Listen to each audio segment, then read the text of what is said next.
You should understand the concept of God in Judaism and understand Judaism in the right perspective. Before we discuss the concept of God in Christianity, I would like to clarify a few points. Islam is the only non-Christian faith which makes it an article of faith to believe in Jesus Christ, peace be upon him. No Muslim is a Muslim if he does not believe in Jesus Christ, peace be upon him. We believe that he was one of the mightiest messengers of Almighty God. We believe he was the Messiah, translated Christ. We believe that he was born miraculously without any male intervention, which many modern day Christians today do not believe. We believe that he gave life to the dead with God's permission. We believe he healed those born blind and lepers with God's permission. The Christians and the Muslims, we are going together. One may ask, then where is the parting of ways?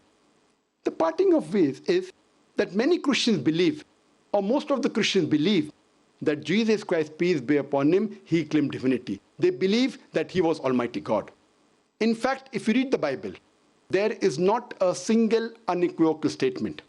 There is not a single unambiguous statement in the complete Bible where Jesus Christ, peace be upon him, himself says that I am God, or where he says worship me. In fact, if you read the Bible, it's mentioned in the Gospel of John, chapter number 14, verse number 28. Jesus Christ, peace be upon him, said, my Father is greater than I. Gospel of John, chapter number 10, verse number 29, my Father is greater than all. Gospel of Matthew, chapter number 12, verse number 28, I cast out devils with the Spirit of God. Gospel of Luke, chapter number 11, verse number 20. I with the finger of God cast out devils. Gospel of John, chapter number 5, verse number 30. I can of my own self do nothing. As I hear, I judge, and my judgment is just. For I seek not my will, but the will of my Father. Anyone who says I seek not my will, but the will of Almighty God, he's a Muslim. As I mentioned, Muslim means a person who submits his will to God. And Jesus Christ, peace be upon him, said, not my will, but the will of Almighty God. So in Arabic, we say he's Muslim. Therefore, we say Jesus Christ, peace be upon him, was one of the mightiest messengers of Almighty God. And he further clarified in the Gospel of John, chapter number 14, verse number 24, he said that the words that you hear are not mine, but my Father's who has sent me. It's mentioned in the Gospel of John, chapter number 17, verse number 3, Jesus Christ, peace be upon him, said, this is life eternal, so that you may know one true God and Jesus Christ whom thou hast sent. It's clearly mentioned in the book of Acts, chapter number 2, verse number 22. It says, ye men of Israel, listen to this. Jesus of Nazareth, a man approved of God amongst you by wonders and miracles and signs, which God did by him, and you are witness to it. A man approved of God amongst you by wonders and miracles and signs, which God did by him, and you are witness to it. And when Jesus Christ, peace be upon him, was asked that which is the first of the commandments, he repeated verbatim what was said by Moses, peace be upon him, earlier. It's mentioned in the Gospel of Mark, chapter number 12, verse number 29. Jesus Christ, peace be upon him, said, Shama Israelu Adna Hainu Abnai Khad, which means, hear, O Israel, the Lord, our God, is one Lord. So if you read the Bible, you should understand the concept of God in Christianity and understand Christianity in the right perspective. Let's discuss the concept of God in Islam.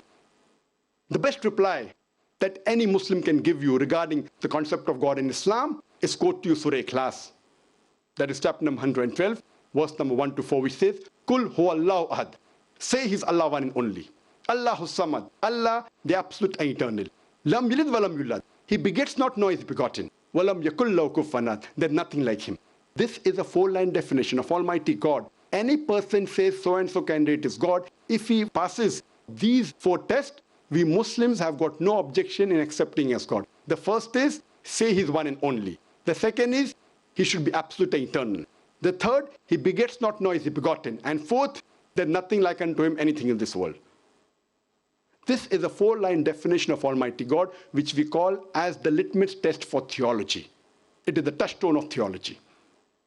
And further, the Quran says in Surah Anam, chapter number 6, verse number 108, that revile not, abuse not those gods who they worship besides Allah, lest in their ignorance they will revile, they will abuse Allah subhanahu wa ta'ala. Quran prohibits any Muslim from speaking bad, from reviling, from abusing those who other people worship as God besides Allah, lest in their ignorance they will abuse Allah. So to understand the concept of God in Islam, you have to read the Quran.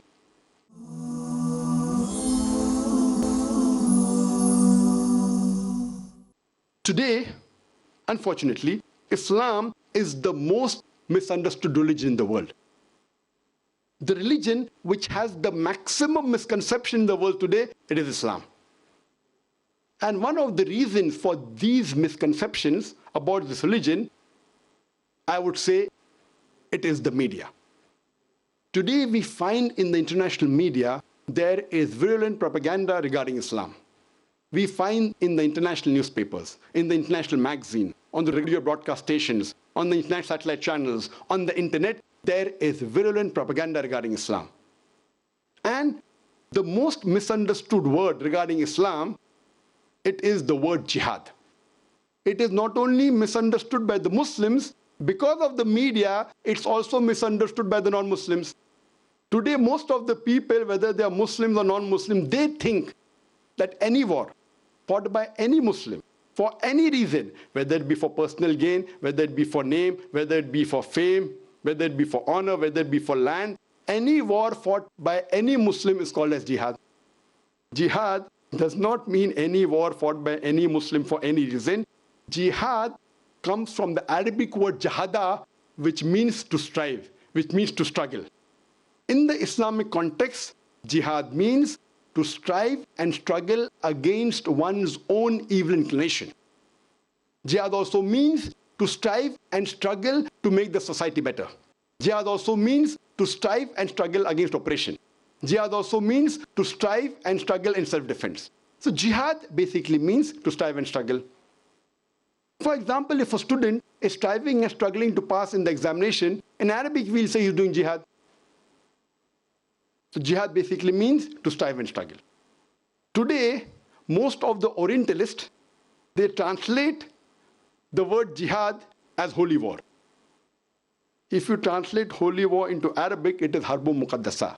And this word Harbun Muqaddasa appears nowhere in the Quran, nowhere in any sayings of the Prophet Muhammad Sallallahu Alaihi Wasallam.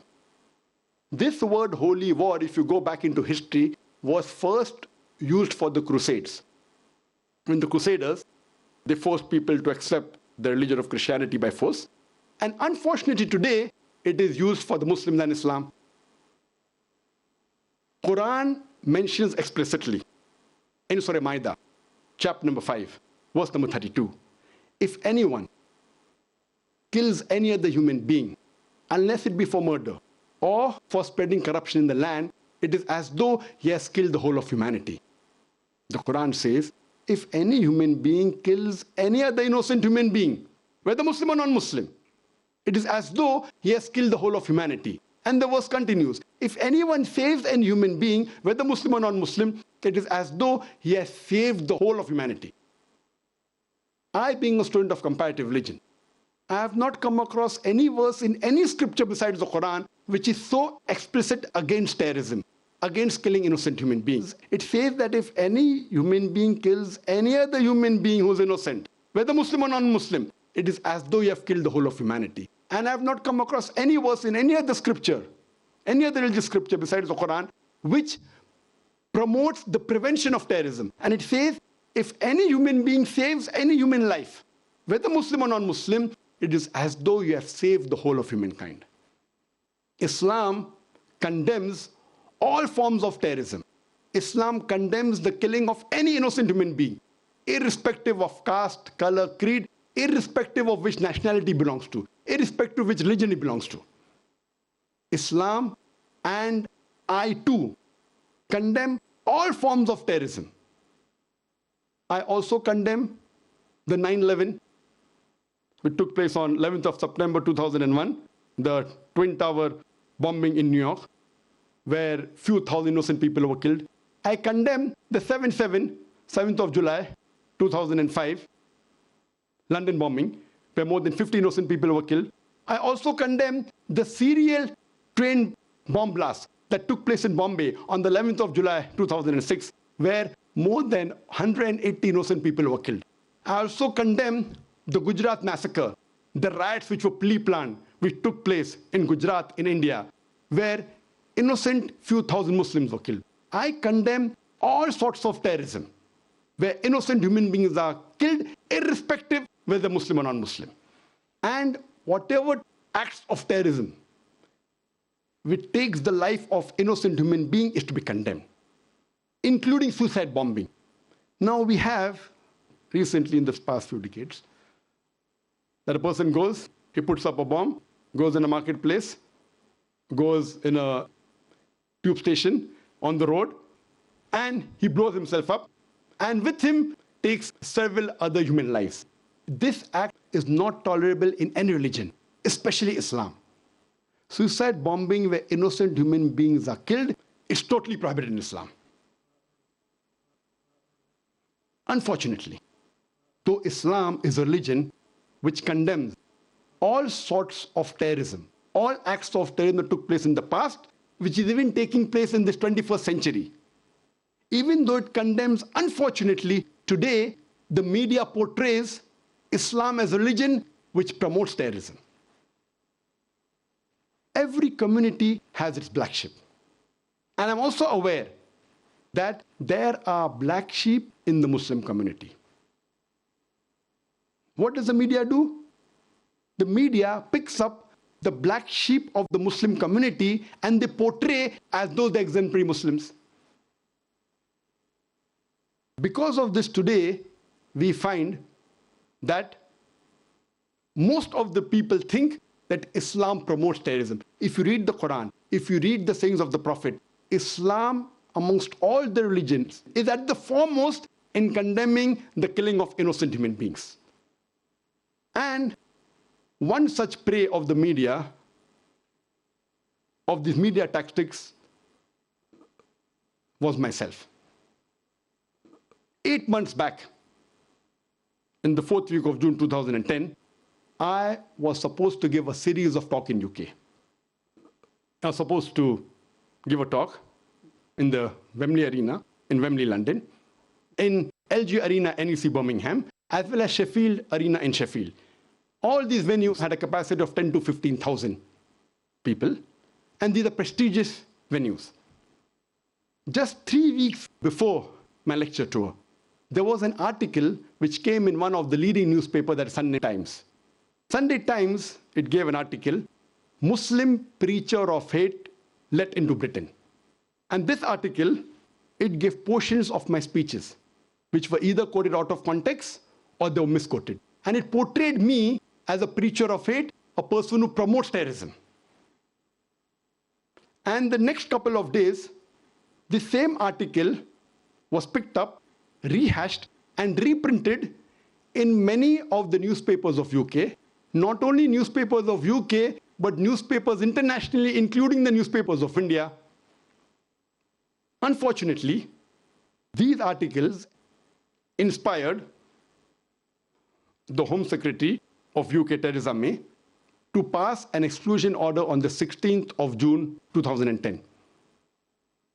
After reading these articles and hearing some clips from the YouTube, which were again either out of context, and there were portions which were manipulated, based on these YouTube clips and the media report, the Home Secretary of UK, on 16th of June 2010, she passed an exclusion order against me. And the next day, 17th of June, the Deputy High Commissioner of Britain in Bombay, on the 17th of June, they revoked and cancelled my visa. I had a valid 5 years multiple entry visa to UK, which was issued on the 15th of July 2008, valid till 15th of July 2013. I have been coming to UK since the past 20 years. I've come several times, and for lecture tours several times. I had a valid multiple entry 5 years visa, which had come twice before, in 2008, 2009, which was cancelled without giving me a fair hearing. I think this is an attack on freedom of expression as well as on human rights. Charles Farr, who is the Director General of the Office of Security and Counterterrorism, he was not in favor of this exclusion order. And he wanted me to reach to those Muslims who he felt the government could not reach.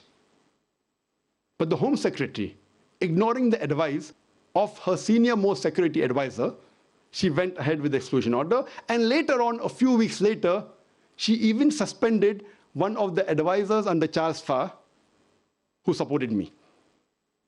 I personally have more faith in the judicial system rather than the political system of my country, India, as well as the country of UK.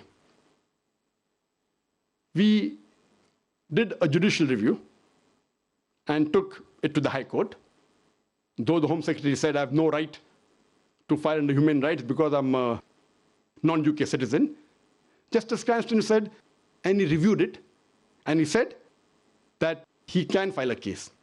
And he passed a judgment and said that the first 3 decisions of the Home Secretary on 16th of June, 17th of June, and the 27th of June, all 3 were unlawful. But however, later on in the month of August 2010, when they gave additional information, he said that this is lawful, which is not logical.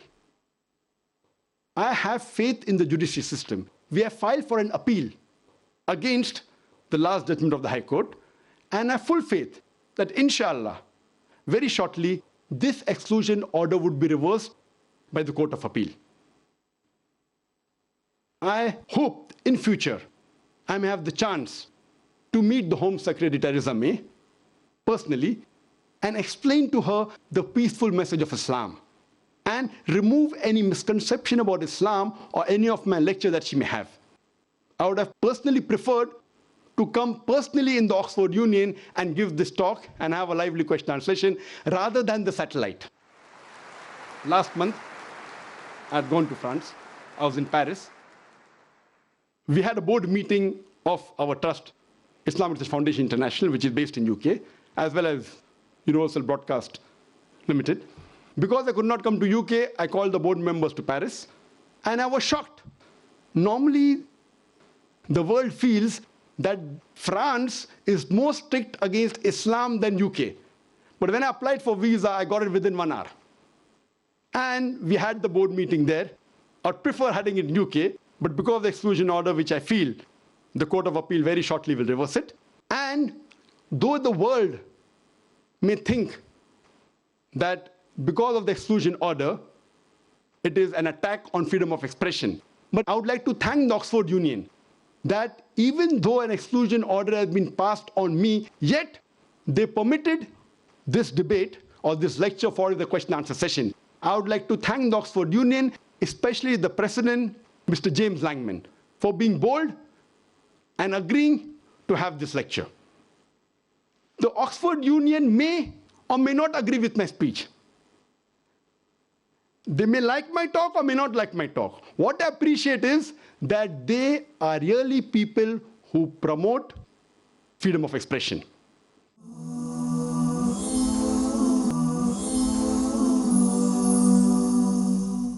I would like to conclude my speech by giving a message. Peace is the only solution for the problems of humanity. Many nations, many countries have armies. They have got military, they have got navy, they have got air force. Some countries have weapons of mass destruction. Some have nuclear weapons. Believe me, all these are not the solution for the problems of humanity. The only solution, according to me, for the problems of humanity is peace. There may be differences.